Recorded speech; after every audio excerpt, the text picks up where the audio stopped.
Hello, everybody, and welcome to Beyond the Tales. This is a new behind the scenes series that's all about giving me an opportunity to talk a little bit more to you about the creative process that goes into creating Tales from the Jurassic World. Now, it's not just going to be me over the course of this season, you are going to hear from some of our actors. Who have portrayed different characters throughout the show. But really, this is an opportunity to give you a peek behind the scenes of the thought processes, the inspiration for the show, all of that kind of thing. So we're gonna, in this one, we'll talk a little bit about season two. And what's in store for you. And then I've got a sequence later with the wonderful Ashley Friel and Jared Ransom, our Morrison and Brown, where we reflect on season one a little bit, reflect on the wonderful reaction that we've had from you, the awesome community of people who have supported this drama, and then we'll go from there. So, really, to give you an overview, season two is all about the rising threat of dinosaurs in the wild. So, season one, you got a lot of different scenarios. Really kind of a lot of different encounters with dinosaurs in different scenarios, and season two is building on that. It really aims to ramp it up. It aims to introduce a little bit more of the sort of scarier scale of dinosaurs, really. In season one we played with the Ankylosaurus, we had the Stygimoloch. A lot of the time we were with animals that aren't necessarily that dangerous, that could potentially be contained fairly easily. And this time around, we want to lean more into the darker side of storytelling. So what are some of the potentially horrifying dinosaurs that are out there? So that's quite exciting. The idea with Tales more broadly has always been to tell an overarching story. So to really pull the sort of curtain back and give you some perspective, this series was always written as more than one season. So it isn't a case of we produced season one, we saw the reaction, and then we decided to produce a second season. It's always really been designed to sort of span a course of time that was quite predetermined from the outset. I don't want to say more than that. You might see some discussion around the third season. Let's just say that when I wrote this, I was very clear on the story, and very clear on where we would start, the kind of process we'd go through, and where we would end. So the idea here is really, an arc of dinosaurs predicating, and dinosaurs finding themselves more and more in rural America, and equally further around the globe.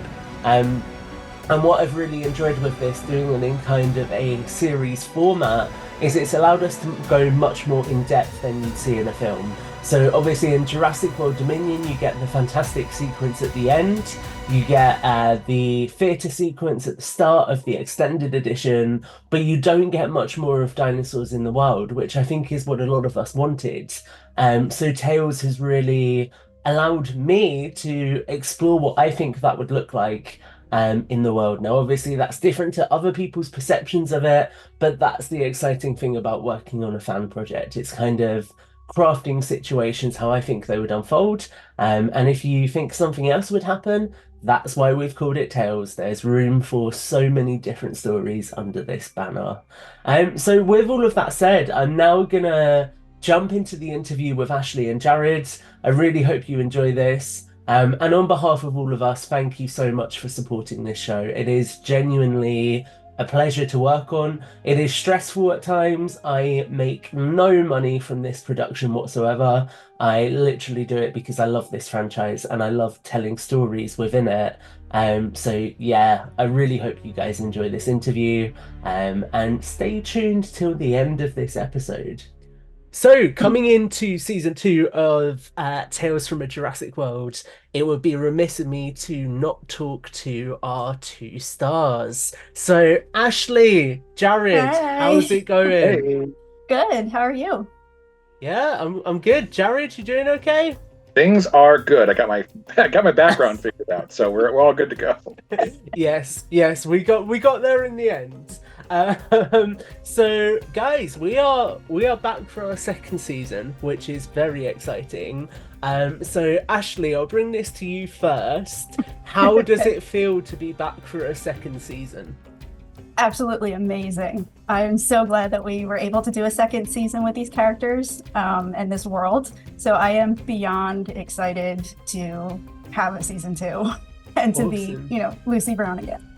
Hell yeah. Jared?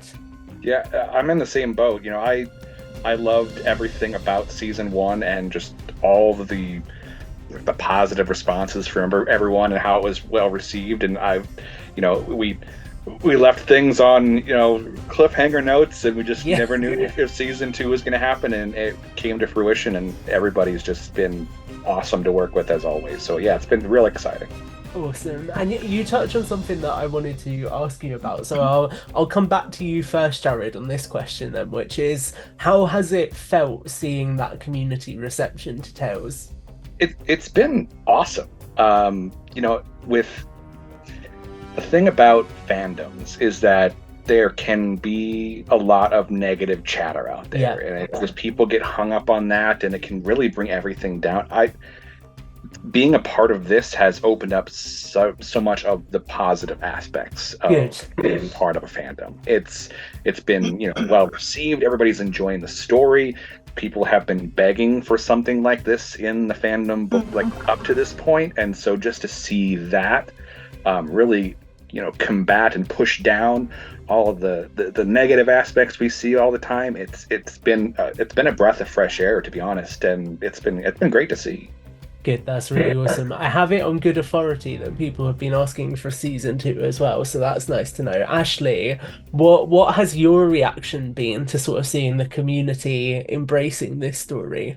Oh, I couldn't agree more with Jared. I mean, it's so cool to see people are reacting positively to the series that we put so much work and love into, and it's been phenomenal reading comments of people saying that this is what they wanted, and just being really open and positive about the series. Yeah, no, I think that's awesome. I think I find it really special actually seeing that reception and sort of seeing people who are listening to all of the episodes then get into that final episode and getting their reaction Definitely, to it is it. something very, very Yeah, special. it's really cool. So Ashley, I'll bring it to you first. How did it feel as the people involved in the production getting to hear the final episodes for the first time? Because you guys kind of submitted lines and then that was it, right? Pretty much, yeah. I mean, it's magical to hear everything come together because a lot of this production is done separately. So we don't really hear what everybody else is doing, but everyone's working at the same time. And then when it comes together, it's just like, wow, like we all came together and produced this. Like, this is wonderful. So hearing it all together is, like I said, it's magical. Yeah, I'd agree with that. Jared? Yeah, I think one of the cool things that we did, at the start of the first season is we had that listen along with the entire crew for that first episode. Peeling back the layers of production a little bit for everyone. We all got to listen to that for the first time together. Yes. And that was just really cool to hear as a group what this story is kind of turned into, because you're right, we all recorded our lines separately, we did our own things separately and sent it in, and at that point we didn't know what it was going to sound like or kind of work together as, and then to hear that together was just really just awesome to hear. And then episode after episode after episode, it was just, wow, this all that did that work of putting it all together really, we had the easy part. To be honest, like the team behind the scenes, yourself and Brooks, and it's just wow. It was really magical to hear. So it was fun to hear each episode as it come out. Yeah, that's really awesome. We're being a team and doing this together, and then hearing it for the first time together as a team is also really wonderful. You see people's reactions to things, and it's really great. I think it's interesting because you both kind of touched on really important elements to me, which is that actually, yes, it is a virtual production, and that's something that for me as kind of a producer, I've never managed before. So it's interesting working out how that works, where you're not, say, in the same space as people. You have to give people something and trust that they'll run with it and then bring it back to you, and you can kind of bring it all together. But also, to your point about listening to it all together, I think that's nice because that's the kind of thing that you'll do if you work on a film or you work on a creative project, Mhm. right? You have a wrap party or you have a crew screening that everybody goes to. So it was nice to kind of do a virtual element of that and bring people together, especially as at the time you guys probably didn't know the other people in the community who were working on it and vice versa. So it's a nice way to kind of say, look, these are all the people who have been involved in this thing as well, which I think is quite special. And Exactly. I recall that day we actually listened to the first episode. I literally just left work right away, so I Yeah. let onto my phone on a Zoom call as I was, which I had it locked in the lock screen like on my dash, so it wasn't anything life Yeah. and danger. But it was literally just you guys were all together, and then I popped up, and I'm like, oh, rushing in my car. It was very Morrison in style. You I know did a very I got a call. Morrison I gotta go. appearance. Yeah. So reflecting on season one a little bit more then, I'm gonna start with you, Ashley. What do you think is your favorite moment from season one? Oh, that's tough. There's so many great moments. But I would have to say my favorite would be the interaction that Lucy has with the Stygimoloch in episode Yeah. two, because that is the moment that, she actually gets to have that personal interaction. She's not just observing a dinosaur, she's not running from a dinosaur. She loves these animals so much, and then she finally gets to have that real connection. So that's one of the moments that I really like. No, that's really awesome, and that was fun because I don't think I've said this anywhere, but that was actually directly inspired by the fact that the Stiggy Moloch is the first creature that runs away from Lockwood Manor. So Mhm. that's meant to be that Stiggy that runs away initially Oh. before everything else gets out. So that was quite fun to play with. Jared, what about for you? What was your favorite moment? I think it was in the last episode. Um, Morrison had this moment where he Oh, was born. Jared, I'm just gonna get you to start that answer again because it cut out slightly for me. No. Okay. Yeah, I think my favorite moment from the previous season was really facing off with the Allosaurus in the last episode. Yeah. Um, Morrison had this moment where he was trying to be brave and like the leader and trying to protect everyone, but at the same time, he saw his entire life flash before his eyes. Like he recognized the danger he was in, and it was like oh, I gotta go. The roles almost became reversed in that episode too, because Lucy was afraid to do something. She ends up being, taking Yeah, charge and being courageous in that moment, and you know, it and was so it kind of switched. yeah, it was a major character reversal for everybody, but it kind of showed the two halves of Morrison, because he had to be this strong, experienced leader and try to resolve the situation, but then like he also recognized that this is a danger unlike anything he's ever faced in his life, and he he had to run, he had to hide, he had to go for cover, and it wasn't obviously, we're talking about season two, so things ended up Yeah. fine. But it was a moment where he didn't know if he was going to get out of that safely, unlike Mhm. previous instances. So it was really just kind of a flip from what he had kind of gone through in the previous episodes. I think it's really interesting that you both pick those episodes as well, because that's kind of the juxtaposition of Tales in a nutshell, which is yes, you can have these moments of wonder and awe with the dinosaurs, but also there's going to be moments where it gets bloody scary, and that's just the reality of these dinosaurs being out in the wild. So I think it's quite important to kind of show that, and that really is a central theme throughout the second season, I would say as well. So coming on to that and touching on it a little bit more, I'll come to you first, Jared. What do you think that people can look forward to in the second season? There is like elements of story building that I think are in this season that may have been lacking a bit in like even the main movies.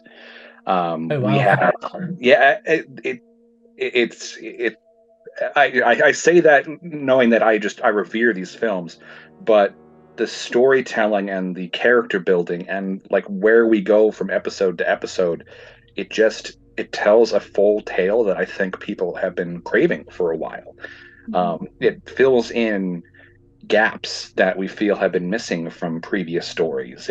It tells very humanized experiences that I think you and I would be able to relate to if we were faced in very similar situations. So I think that aspect of it, you know, there's going to be plenty of excitement and danger and all that involved too, but just the storytelling aspect of it, I think, is something that people are going to really, really get into.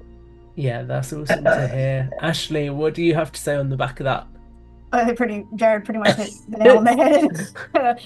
Yeah, there's lots of story building. There's a lot of emotion. There's a lot of excitement. A lot of new critters that we're gonna run into. So there's a lot to look forward to. Yeah, I think this whole series has been about really building out that world between Fallen Kingdom and Dominion. So it's really, really exciting to be doing that. Ashley, is there anything else you would like listeners to know ahead of the first episode of season 2? Well, really putting me on the spot. Just please listen. Yeah, listen. We'd love to hear everyone's thoughts too at the end of this whole season, but just enjoy the ride because it is one hell of a ride. Yeah.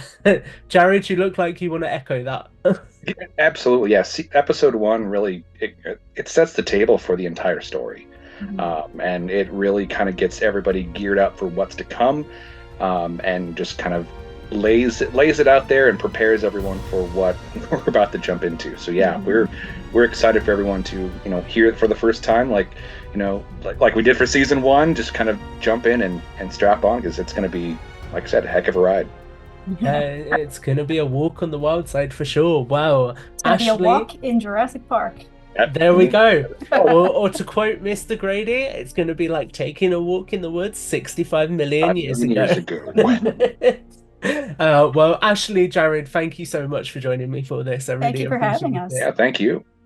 So I said stay tuned till the end of this episode, and that is because I want to give you a little exclusive. So here are the first 5 minutes of episode 2 of season 2, nearly said season 1, season 2 of Tales from a Jurassic World. And hold on to your butts, because we return to Isla Sorna.